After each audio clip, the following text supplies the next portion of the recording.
As with video effects, there are a number of ways to apply audio effects to your Vegas movie project. You can apply an effect to an audio clip, an event on your timeline, or you can apply it to an entire audio track at once, at which point it will affect every audio event on the timeline, or you can apply it to your movie overall. Let's take a look at how to do that. Now I'm going to select this clip or this event on my timeline, and you notice that it has a green indicator on its Event FX button. That's right there. Some of these are white. This green indicator implies that at least one audio effect has already been applied to this event. And if I click on it, you can see on the waveform, it's very, very quiet. So I've added a couple volumes to increase its audio level so I can hear it better. If I had selected an event on the timeline that didn't have any effects on it yet, when I click on that, it opens up the plugin chooser from which I can select an audio effect.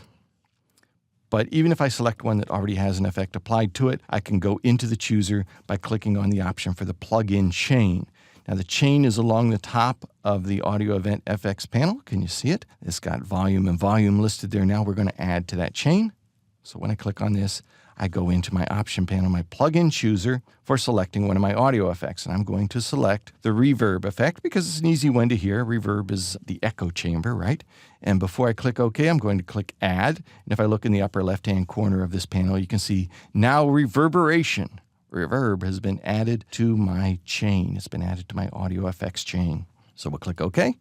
And now that I'm back in here, I could click on any one of these effects to make fine-tuning adjustments on it. We'll click on the reverb effect. And I'm going to hold down the Control key as I move this panel so it doesn't drop into any of the drop zones in the program. And we can play some of this with some of our effects applied to it. Now the reverb is going to give us an echo chamber feel, and you see under the presets, we have a number of rooms that are presettings for its reverberation. You can hear it very well in the sewer mode here, and let's listen to the dialogue in sewer mode. Oh, and you forgot this in the moped. Okay, so obviously there are a number of these you can select, but this particular effect has been applied only to this clip, only to this event on your timeline. Any other event on your timeline, it's not going to have any effect on. So I'm going to remove reverb from here by selecting it and then clicking on the Remove Selected Plugin. So now it's just down to volume and volume added to it. And I can add an effect also to my audio track. So I'm going to hover my mouse over the bottom of the audio track here and expand it. And you can see I do have the button right here. It's very similar to the plugin chooser or the effects button that was actually on the event on our timeline. And I'll click on this, and it opens. When you work with audio on your timeline and you're working on a track, there are 3 effects that are added by default to the track. Don't worry about these right now, but let's add to the plugin chain. And again, we're going to choose reverb. Make sure we add it to the chain, and you can see in the upper left-hand corner it has been added now to our plugin chain. Now this is going to be an effect that affects the entire track.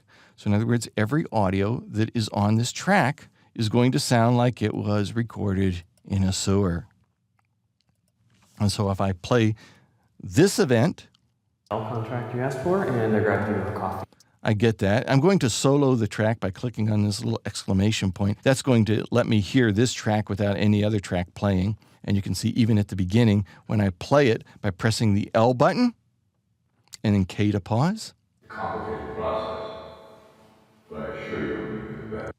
And you can see that every single audio event on this particular track now has that effect applied to it. So there's sometimes when you're going to want to apply your audio effect only to one event or one clip on your timeline. There are times when you're going to apply it to your entire track at once.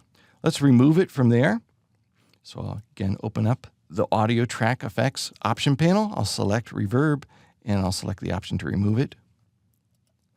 Finally, you can apply an audio effect to your entire movie. So I can come over here to my master control in the upper right corner. And if I click on this button, I can again choose the reverb effect. I don't have to add it to my chain. I can just click OK, but let's go ahead just as a good habit. Add it to my chain, click OK. Very similar option panel. The only difference is that, again, what I'm setting is going to affect all audio on all tracks in my entire movie. So now when I play it with L and pause it with K, I can hear this echo through my entire movie. I'm going to get back to work.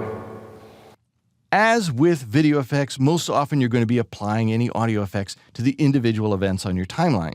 But when specific situations call for an effect to be added to an entire track or to your entire movie at once, these options are available to you also.